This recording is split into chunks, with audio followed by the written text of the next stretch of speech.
Well, the first thing I have to say is thank you for being here and for writing this amazing book, of which I'm a bit jealous. And I wanted to thank you for something else too, which is this morning I sat down to listen to Winterreise to get myself prepared for tonight's event. And there is no better way to squelch any hopes or dreams you have for your day to come than starting the morning with Winterreise. And I forgot, you know, I don't know how, but I somehow forgot the sheer impact of it. And before we get to that element of it, the sort of horrifying, whatever the German word was for that Schubert used, what's the role model for this kind of book? Did you have other books about music in mind, or? I don't know if I had other books about music in mind. There are writers on music who I greatly admire because they bring a wider historical canvas into view. I mean, people like Richard Taruskin or Charles Rosen, because not having been educated at all really musically, I find the musicology, strictly speaking, that I've sort of dabbled in rather not exactly arid. I mean, sometimes it's sort of helpful, but I can't always get the point of it, and it's much easier for me as a sort of reformed historian to go into it with the historical perspective. I think it strikes me it's sort of this sort of book is influenced by things like the Stephen Greenblatt's New Historicism. I mean, the idea of taking a little bit of something that seems slightly at a tangent to the work itself. I mean, in the book, I take the opportunity to talk about all sorts of things that don't actually seem to have very much to do with Winterreise, but actually turn out to be somehow historically related. It is very free range, or free ranging, I should say. And I mean, there's references to The Simpsons. There's references to there's, as you said, for me the big three musical writers are in there: Proust, Thomas Mann, and I detected a lot of Roland Barthes in there also. I don't know if that was sort of accidental. I was resistant to that sort of. I mean, I was brought up as a historian, and I was educated by a very traditional, supervised by a very traditional historian who sort of tried to keep me away from all that very dangerous theory of the 1970s. So it creeps in. Yeah. It creeps in, but it wasn't. I didn't mean but in the way that Roland Barthes. I don't know if you read The Lover's Discourse. Yeah. That you take certain topoi, you take something. And then you race in all directions to all the associations and all the cultural accretions. Yeah. Yeah.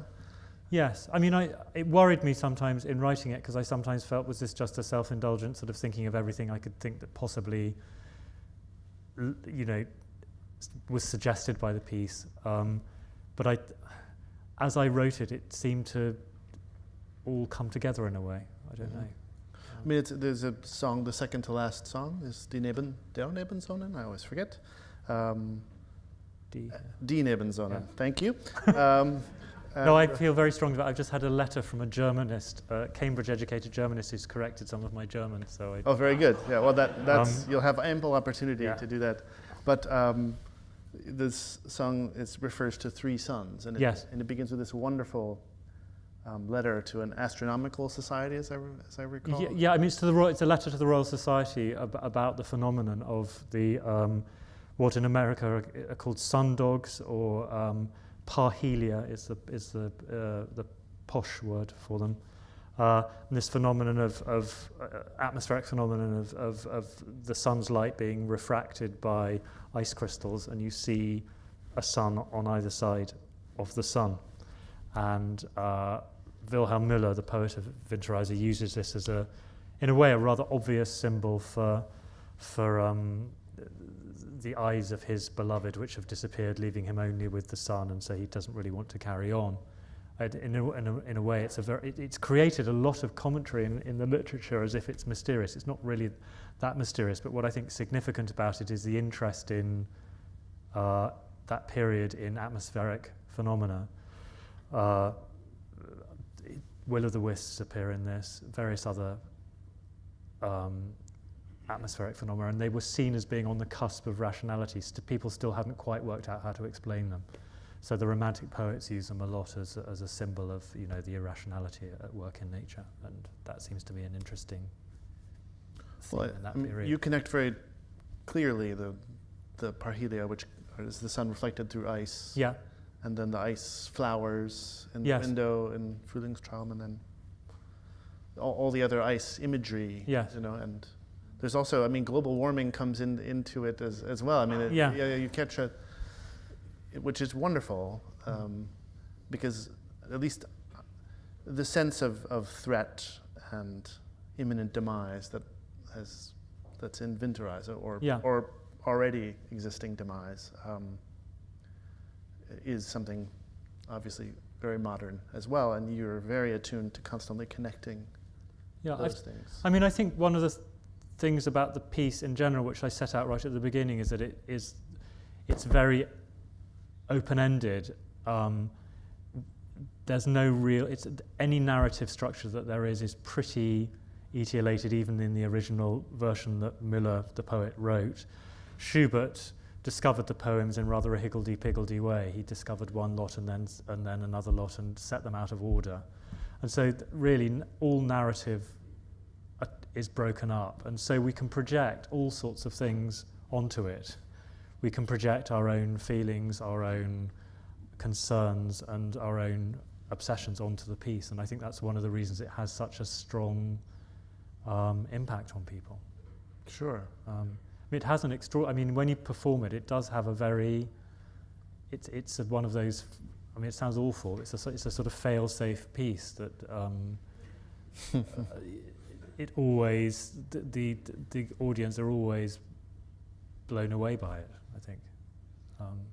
Well, it's like certain limit pieces that seem to me to be more happenings than pieces, and I've only done Winterreise maybe 8 or 9 times. You've sung it 100 times. I've sort of reckoned about 100. Yeah. It doesn't have.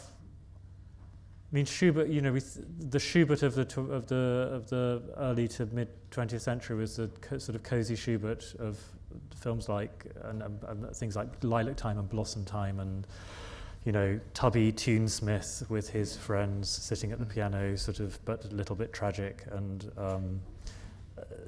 this is a really shocking work, and it was shocking to his friends when he played it to them. It wasn't what they were quite expecting. He said, I'll come round to my house and I will play you a set of schauerliche Lieder, sort of songs to make you shudder.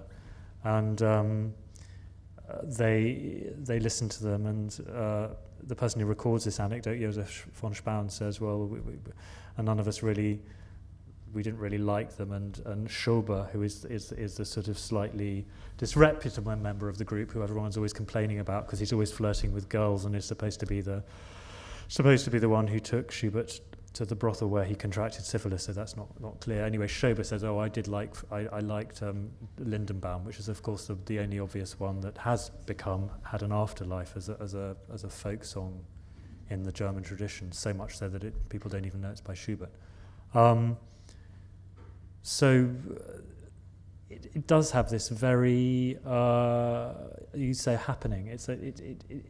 There's nothing appealing or cozy about it. Yet it draws people in. It doesn't reach out, it draws people in, I suppose. Right, and that, I guess, for me, one of the puzzles of Ventura as a listener, as I sort of jokingly referred to, is, how miserable is it, and how can you endure the 75 minutes of ever increasing, I don't want to say wallowing, but digging in to sorrow. And then for me there's a very profound and strange disconnect between the sort of incredible beauty, uncanny beauty of the music and the misery of the things that it's describing.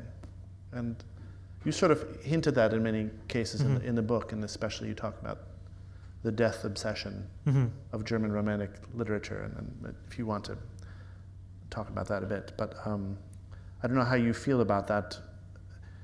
are we supposed to take pleasure in this kind of profound suffering? I mean, one of the reasons I called the book Anatomy of an Obsession, I think, is because I was, in the back of my head, there was the idea of Anatomy of Melancholy. And Winterreise is a sort of anatomy of melancholy in that we're shown all sorts of different forms of sadness and different moods of sadness. And it's not at all, to me, a gloomy piece. I remember, I mean, the only time my late father, ever heard me singing when I'd become a professional singer was unfortunately, he came to a performance of Winterreise, which I'm not sure was the right piece.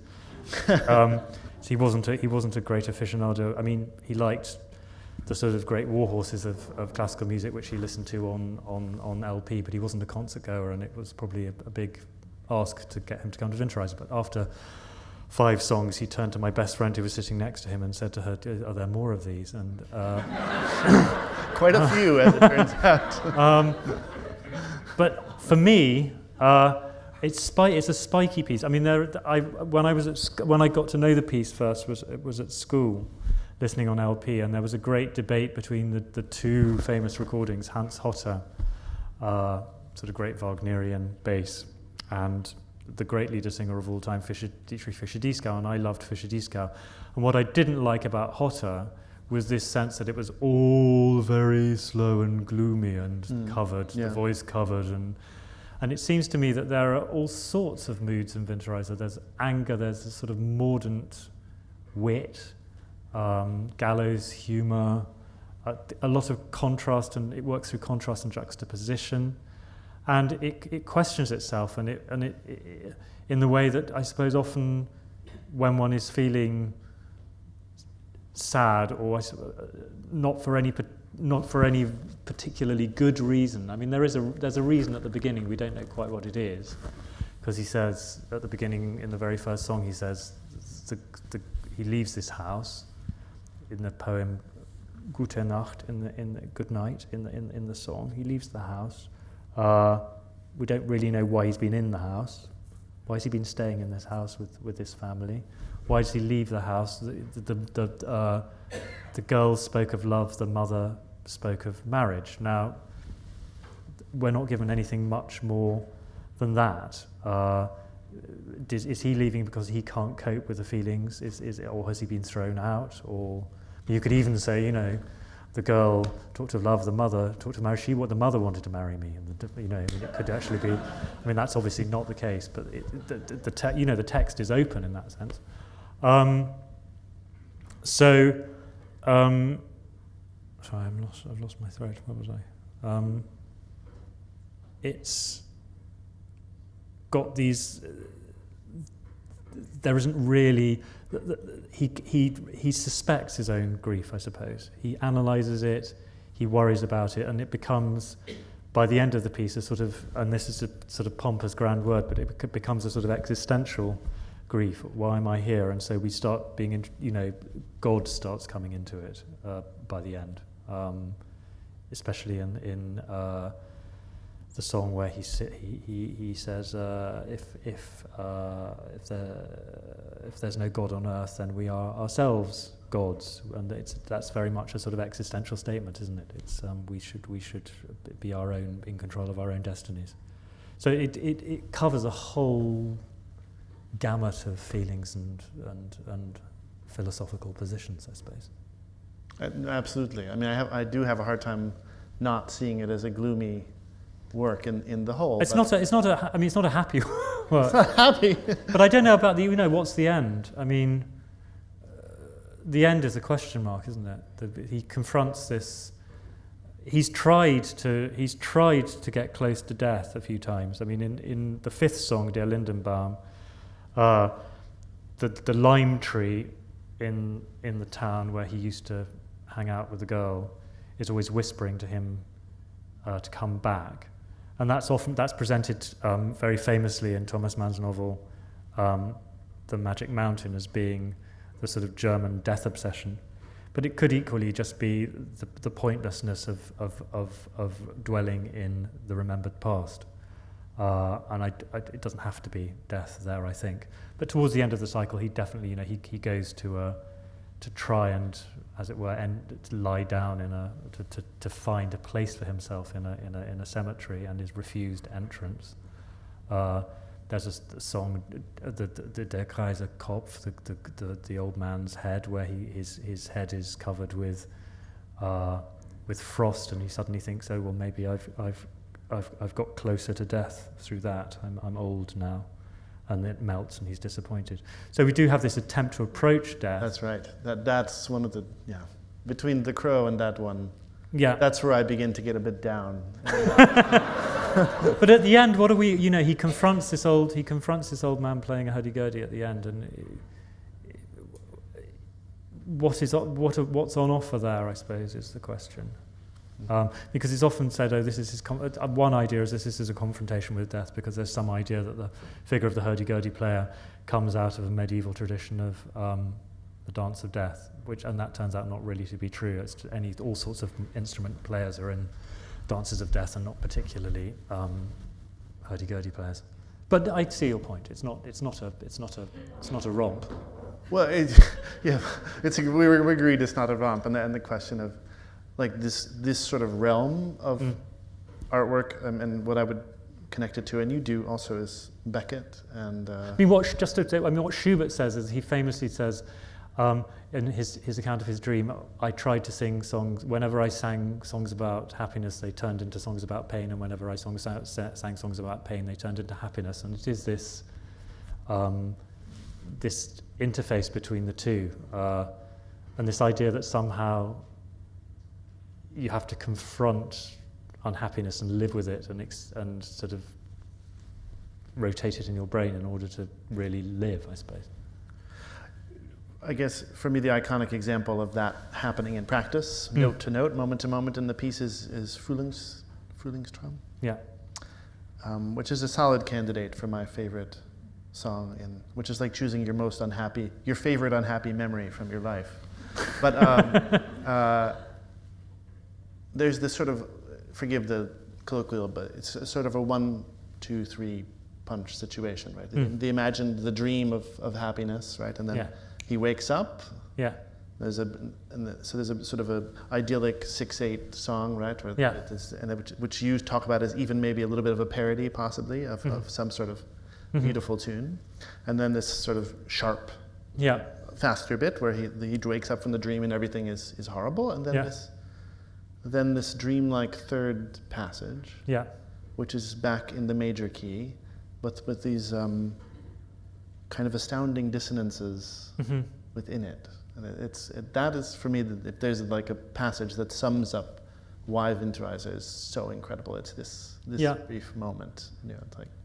Yeah, and that extraordinary, the way Schubert writes things I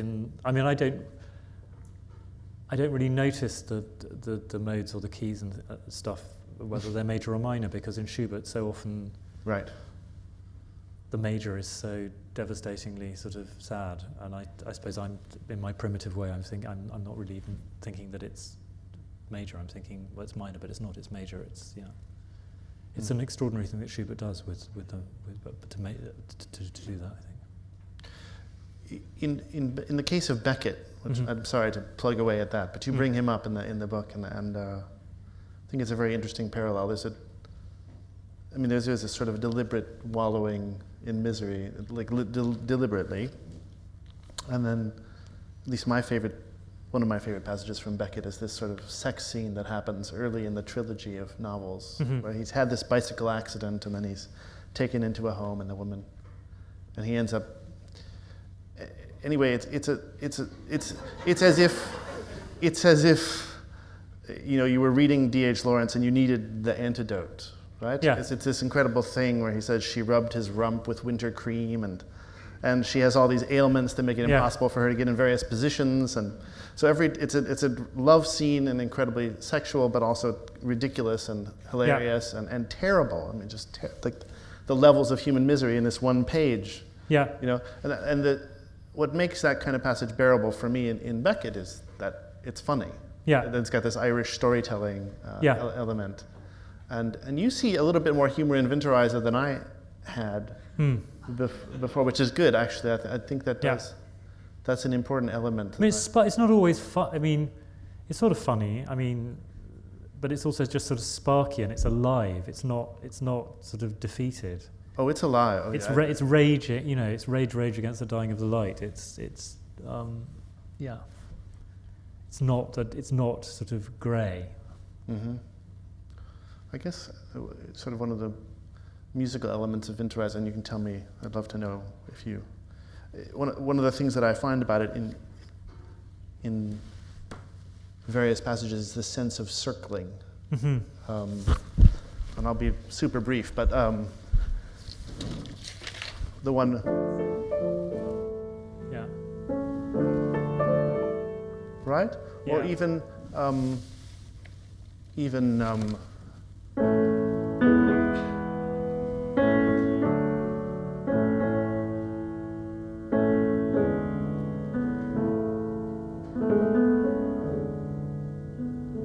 the way he circles around the same three notes again and also the crow circling and do you know what I mean? And there's something, absolutely. For me, there's some connection between the sort of circling of depression and the circling of the. It's stuck sometimes, isn't it? It's this feeling of it being he's stuck somewhere, and he's revisiting and sort of picking at it. I mean, the sort of iconic Schubert lied really is the setting of Erste Verlust, a poem by Goethe, which has the wonderful line, "Einsam nähr ich meine Wunde, alone I nourish my wound." Mm-hmm. And it's all about, all these songs are about sort of examining and I mean, nourishing the wound, which I suppose is also Kafkaesque. I think of that story. Is it the country doctor with the terrible wound? Oh yes, right. The Kafka connection is very, and Kafka is also very often quite funny or ridiculous in the same fashion. Yeah. I was thinking about Shostakovich a little bit too, because there's a lot of gloom in Shostakovich that's unremitting. And Shostakovich's humor is very odd also, because it's often very angry. Yes. I find this piece quite an angry piece. And maybe more and more as I've got older. And it's an issue, you know, how much the biographical circumstances in which somebody wrote a piece are relevant to the way we understand it. And I think there's an enormous embarrassment and a sort of slight snobbery about that if we examine the biography, it's sort of, you know, actually that's just gossip, and what we really should be doing is looking at it in a very abstract way, as if it's something above human concern sometimes, especially with music, I find. I mean, Alfred Brandel's just written a book about playing the piano, and he has a section in that about, you know, that the biography is of no relevance at all. And to me, this music only makes sense as an expression of, you know, it's of humanity and somebody trying to communicate something. That doesn't mean that when somebody was sad, they always wrote sad music, and when they were happy, they always wrote happy music. And Schubert, in this period of his life, was also capable of writing, you know, incredible dances, which seemed not to have that much shadow in them. I mean, they probably do a little bit as well, but with this piece, I don't think we can really escape from the fact that Schubert was confronting this appalling situation he was in, of having contracted syphilis, as far as we know. But there are other things that you enumerate in the book that he was angry about. The anger about the political situation. Right. I mean, I don't think he was a deeply involved political person, but he was involved with other people who were friends of his, and it was a very repressive situation in Central Europe in the 1820s. And the situation for him in terms of his prospects of sexual fulfillment and love. The difficulty for him getting married because of the laws that were imposed after the Napoleonic War to prevent people who didn't have enough money from getting married. So it's unlikely Schubert would have been allowed to get married. And then his various sort of unhappy experiences with women. But then there's also the issue of the whole issue of his sexuality, which I think is a totally open issue. And he set some verse which emerged from a sort of, what would you call it, a sort of homosexual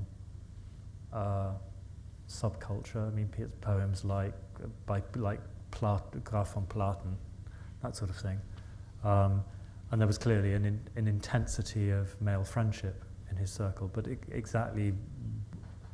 I don't think we can apply modern sexual politics to the 1820s, there was a huge row about this in the 1990s because... a musicologist row or a normal person row? A musicologist row, but I mean huge by musicological standards. Right. It sort of got out slightly beyond musicological circles. Maynard Solomon wrote an absolutely, I think, atrocious article called The Peacocks of Benvenuto Cellini, in which he argued that Schubert's he argued on the basis of very, very scanty evidence that Schubert's primary sexual orientation was homosexual, and it just doesn't, the evidence is very bad. Mm-hmm. I don't think we don't know one way or the other with somebody of that period, unless we have a lot more evidence, I think. Right, you come down pretty firmly on that.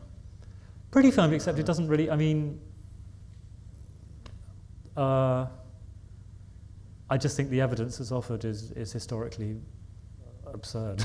Yeah. I mean, he mistranslated. I mean, there's a particularly ridiculous bit where he's Solomon is analysing an invitation to a party which talks about the kalte Rinde, and he decides that these must be the cold bark, and he interprets it as being some sort of condom. And it's kalte Rinde, it just means it's icy because the party is in winter. And, right. It's those sorts of mistranslations and things abound. Right. So that got me a bit agitated. Right. That got you agitated. And there's another passage where you're singing, which I empathized with profoundly. You're singing in Wigmore, and a celebrated pianist who was Brendel? It was. It was Brendel, yeah. You were singing the song I was just playing. Yes. How did you play that? Did I? I don't know. But there's a famous dispute of whether, and it's covered in the book, whether you play or you play the left hand after the third of the triplets. Believe it or not, this is the substance of great... No, actually, I said that as a joke, but it actually does affect the sense of the song very profoundly, actually, the sense of the pace of it. It does, but what's interesting is that people come up with... some people say, it's got to be the second one because it's dragging, and then other people say, it's got to be the first one because it's dragging. And nobody quite... To me, it doesn't... I mean, what I want... I was a sort of personal quest because Alfred Brendel, who is, I think, the most amazing player of Schubert and whose performances of Schubert sonatas are among my favourite on record, but he was sitting in row 5 of the Wigmore Hall, and I could see him, and he had the score.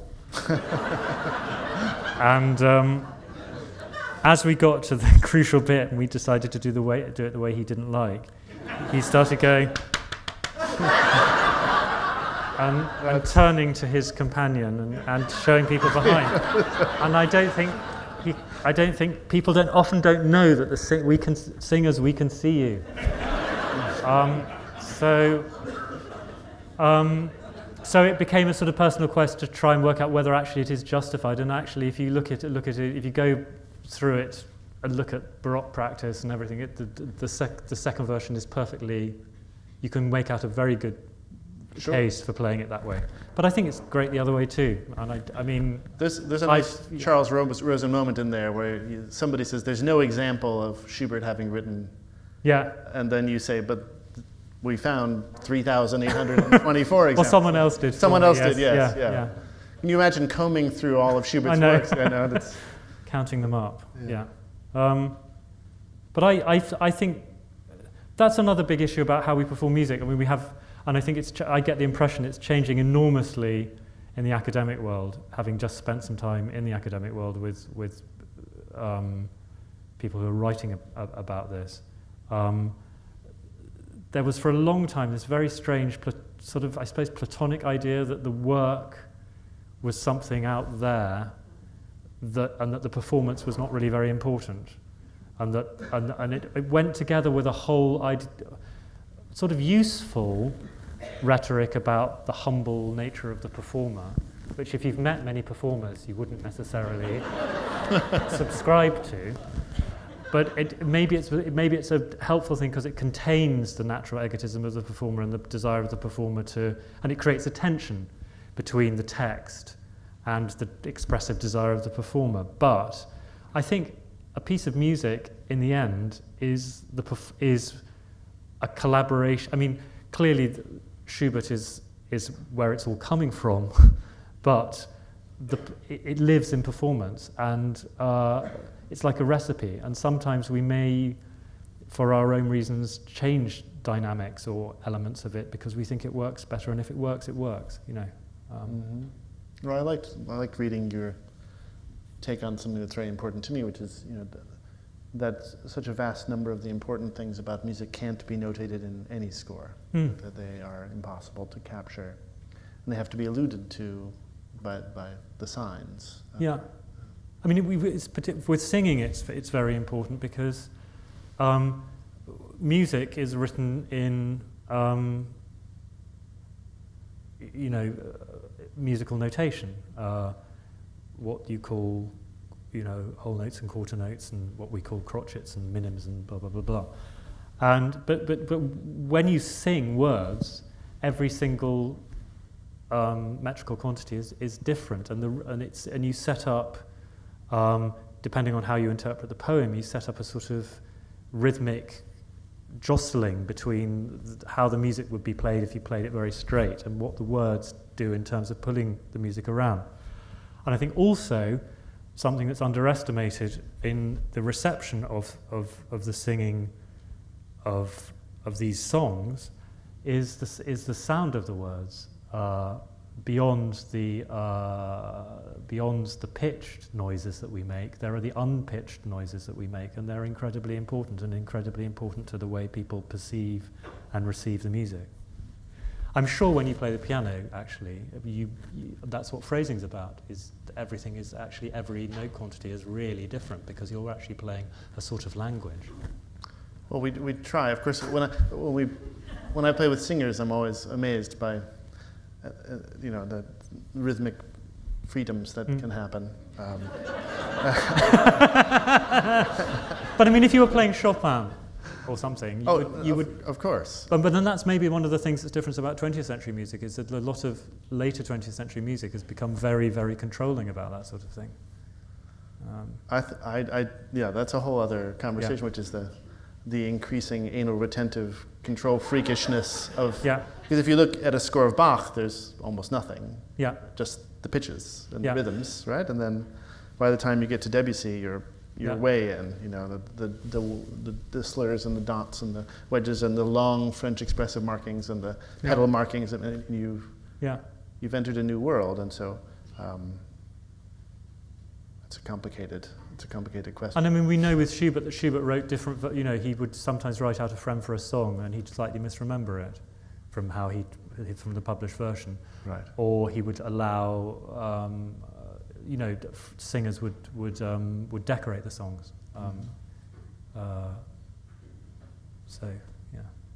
Just to return to the book for a moment.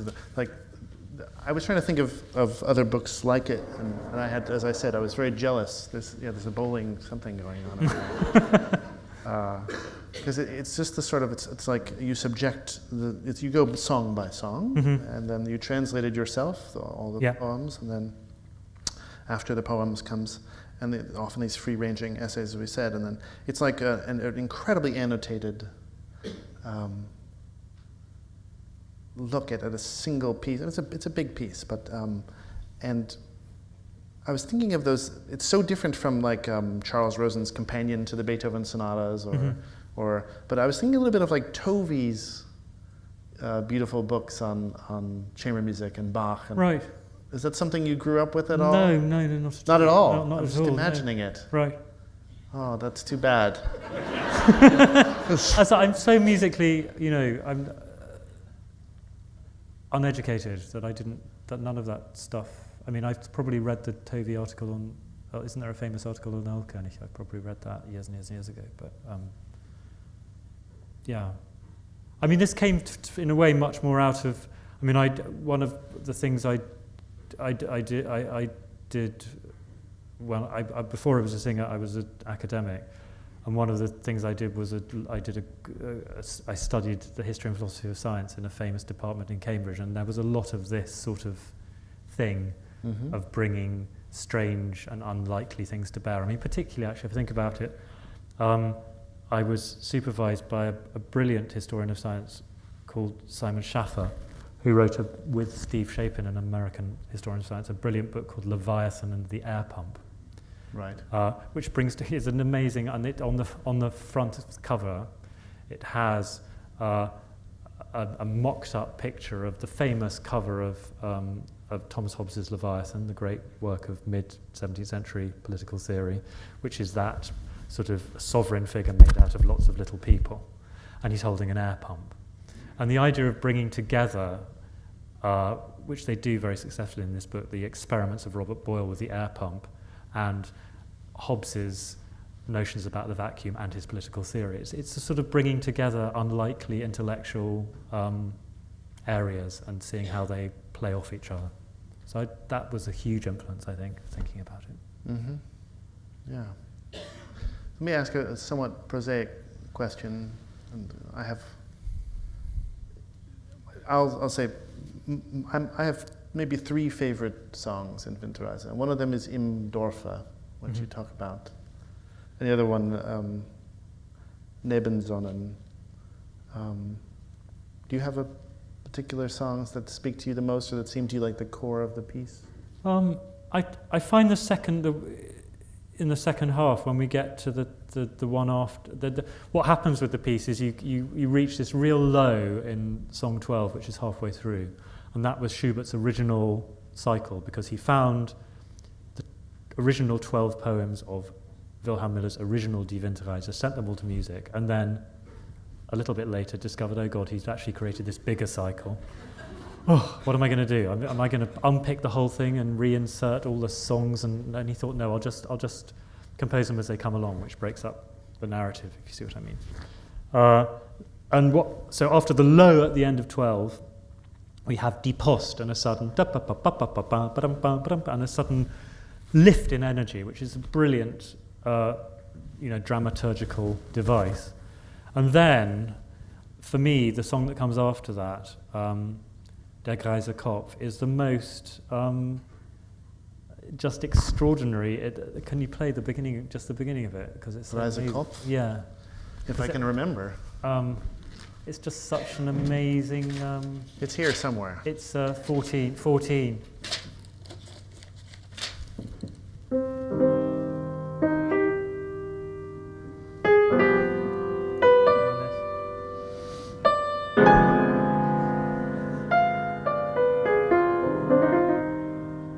I mean, what is that? What's that like? I mean, it just seems so completely weird. It does. It's interesting because it's very often that Schubert does this thing with that progression, the Bach first prelude. Right. He often, at the beginning of the C major cello quintet, he does a lot with that too. But he always substitutes a slightly more intense. And then this seems to be very similar, kind of the four bar intensification and the sort of wedge of it. Obviously, the third one is the most. It's interesting because I find the next one the weirdest, and that's where that's where I'm scared in this piece. It's also the The Crow. The Crow, yeah, that's...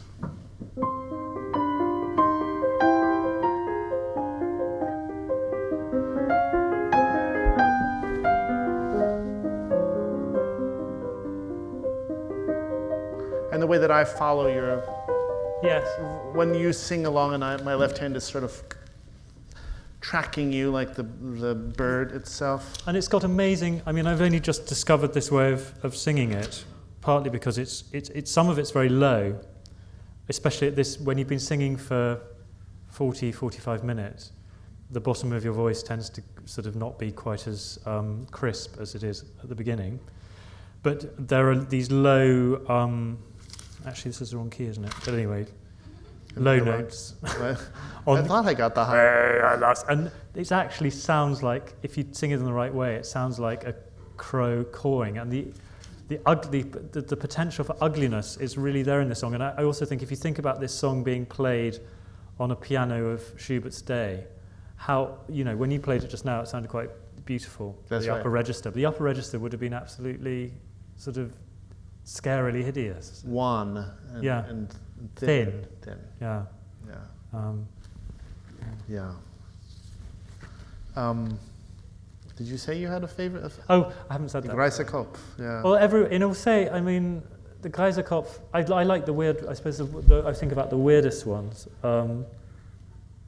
I know, obviously, Der Leiermann is the most extraordinary song, but that's almost beyond, it's almost music beyond music. It's so bare and empty. I like that you said you don't like to rehearse that.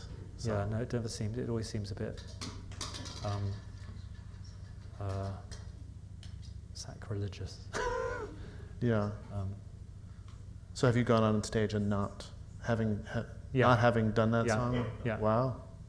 I have done, I think. Yeah. That's quite brave.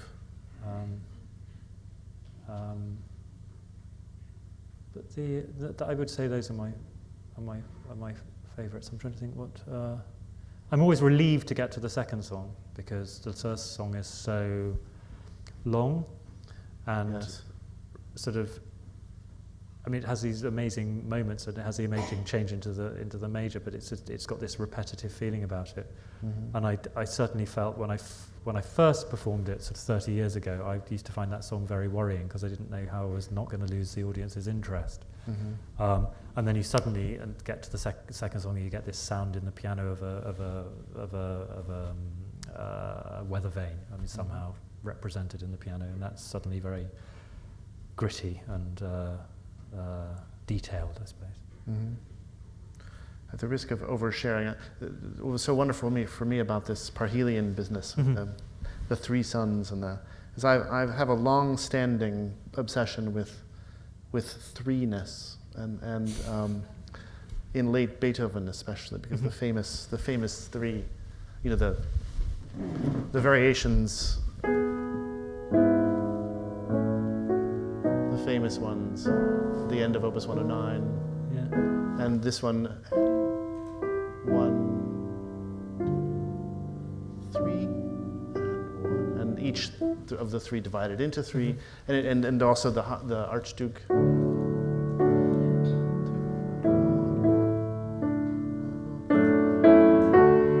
And it seems to me there's a certain kind of voice, hymnic voice in Beethoven. Mm-hmm. At the end of his life, that it can only be expressed in triple meter. There's something about it. Yeah. And again, and there's something about the way also, not only that, but that he tends to play with thirds when he's in three. Mm-hmm. And when I get to Nebensohn, which is about the three sons, right? Yeah. I have the same exact. And these 2/3 at the end, right?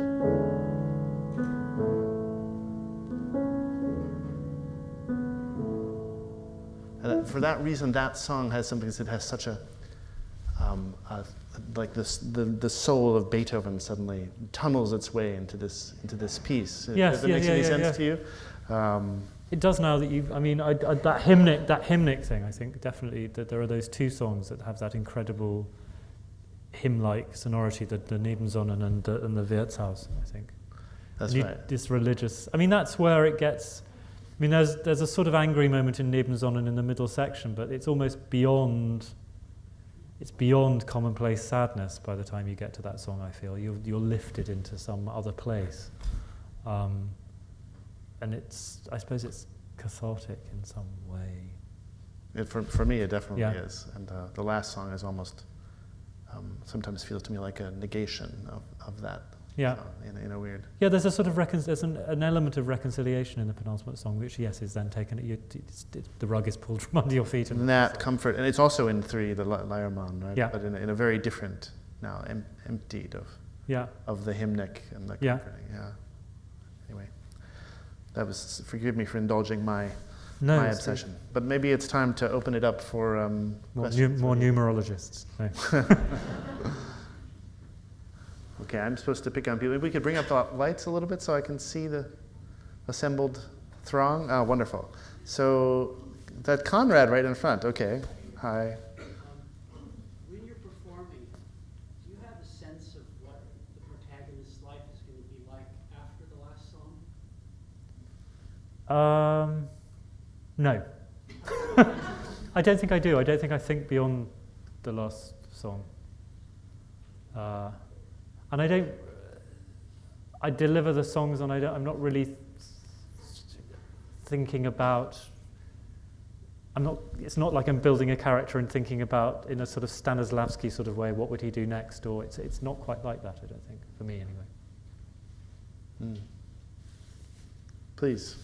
I inferred from something Jeremy said that your book has your own translations of the songs.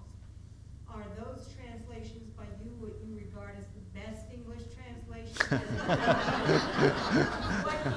No. Then which translations do you recommend, and is it unusual that this is a song cycle that gets sung by baritones, tenors, women? I can't think of any. I mean, there's a lot of very good. I mean, Richard Stokes, my German teacher, did a wonderful translation of it. Years ago, William Mann did a very good translation of it. There are lots of them out there. I mean, I use the translation as a way of launching each chapter, really.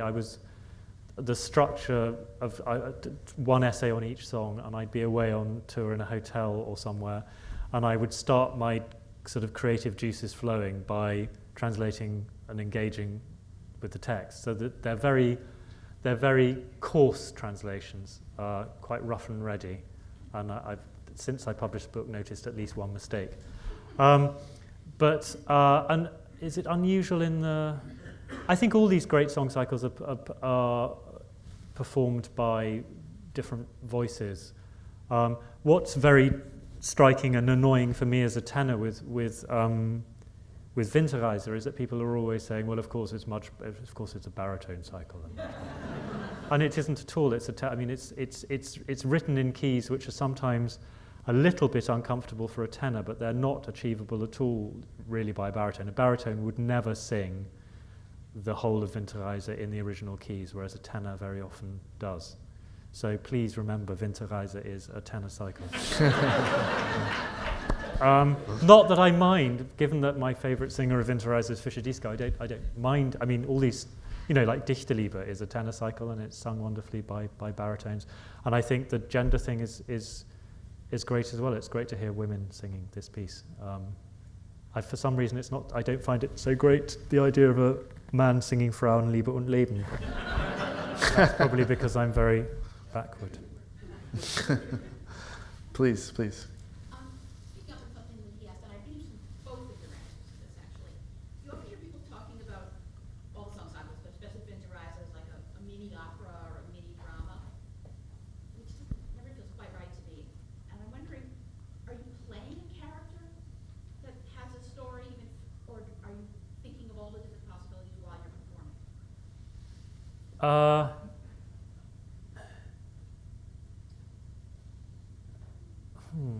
I wouldn't say it's like playing a character, but and the narrative, what narrative there is splintered and broken down, and it's really very modern in that sense. It's about not a notion of, there's no integrated identity, I suppose. It's somebody on the brink of breaking apart, And I wouldn't want to impose any sort of organic unity on it.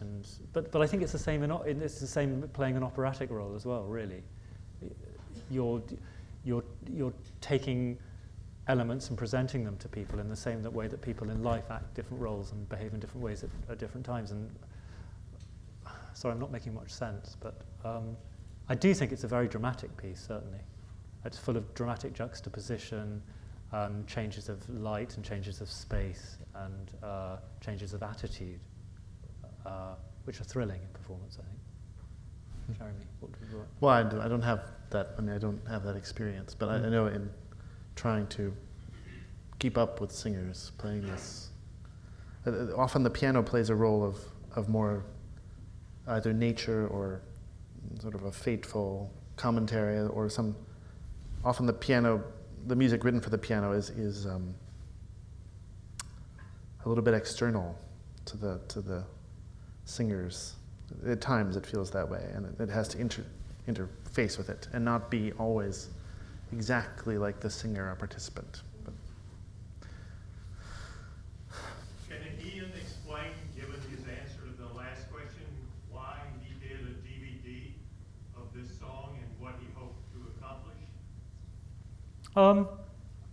I think it's interesting. It's always interesting to stage something to find out what is you can build dramatically on what's there. I mean, whenever I've done any stage work,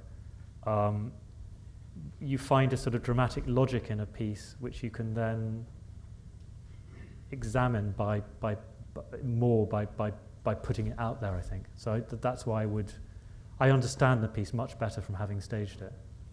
And I don't think it's illegitimate to stage it either, because it doesn't destroy it, it's still there. I mean, you may prefer to see it in a more austere form, just with the singer in tails or in a suit and the pianist there, etc. But I think there are all sorts of ways of doing it. And I don't think it can avoid being dramatic. I mean, but I think it's the same is true of me if you're playing a piano recital. That's a piece of theatre as well. I mean, it's music, but it's also people respond to you as you know, if you're doing a Beethoven piano concerto, there's something heroic about it that we're watching, and that's the drama of it, is the heroism, and that's the way the music is set up to do that in a way. I suppose that it is, grappling against the orchestra and the conductor. Yeah. There was someone back there who had a very, yes, please, all the way in the back. Yeah, go for it. I'm wondering, having lived with this piece for 30 years or so, how different your perspective is on, in maybe one individual song, how it's changed over the years. Can you remember maybe how you felt about it when you were 25 as opposed to 45?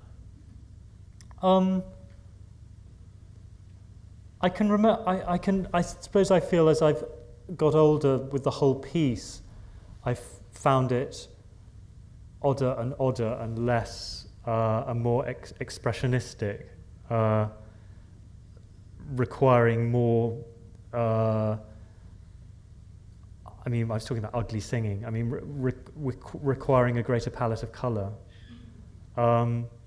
And then with individual songs, I can think about things, as I was saying before, that I used to find the first song very, very difficult to bring across because I found it rather repetitive. But now I found that easier to engage with. I think it's one of those pieces where I've been so close to it and lived with it for such a long time that it's changed very imperceptibly, probably. And I haven't gone back and compared how I did it 30 years ago, or I don't have a recording of that, but I mean how I performed it 20 years ago and now. But in the process of doing it, I find a constant struggle between that urge to do it expressionistically and then the urge to sort of pull back and do some decent singing. So that's a constant struggle, because I think if you go too far in one direction, you push it over the edge, and the tension there is quite a good thing. But I do think it's really important that singing is about more than bel canto. You know, it's all sorts of noises can be made when you're singing, I think. Mm-hmm. Jonathan. Is this someone that you Yes.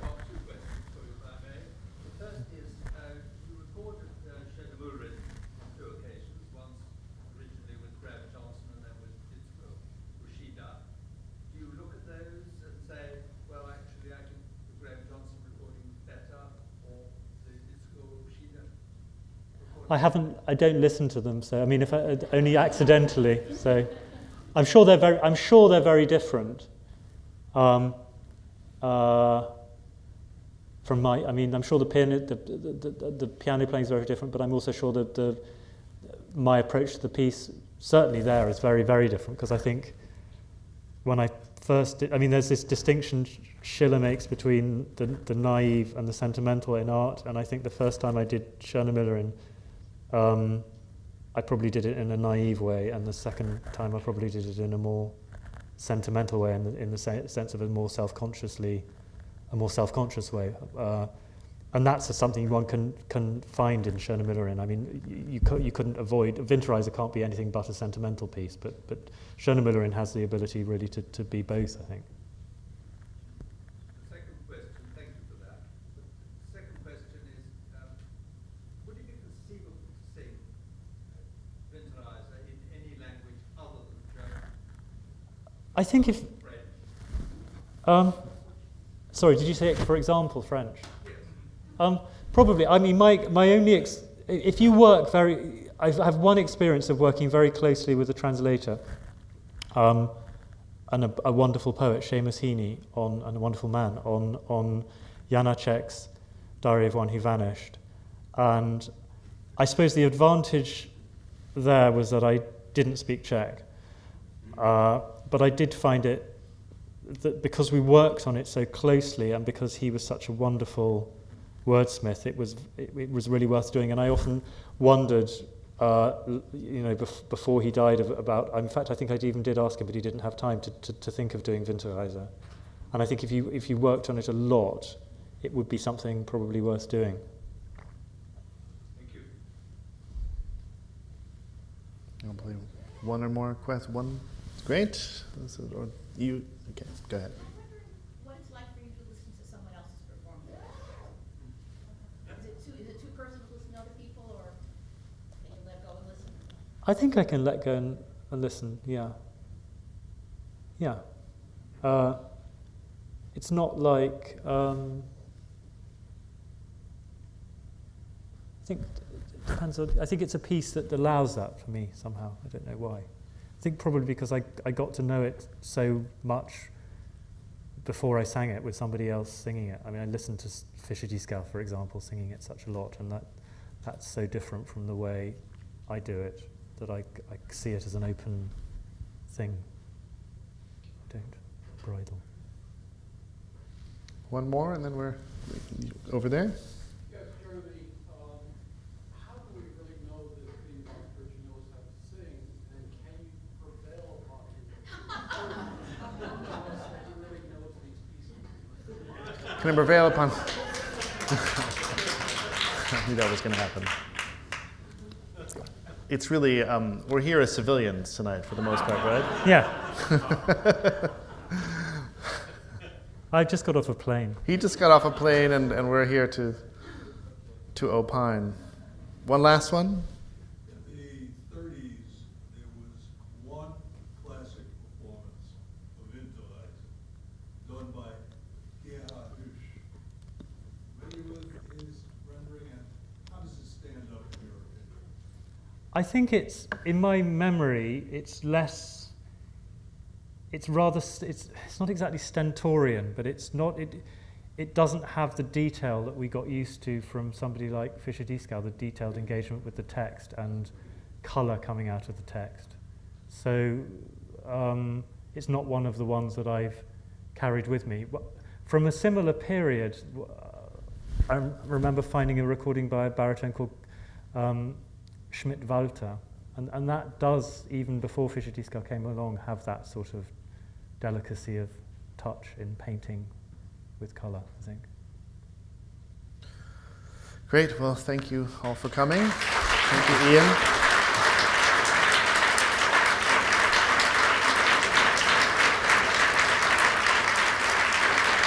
Pleasure.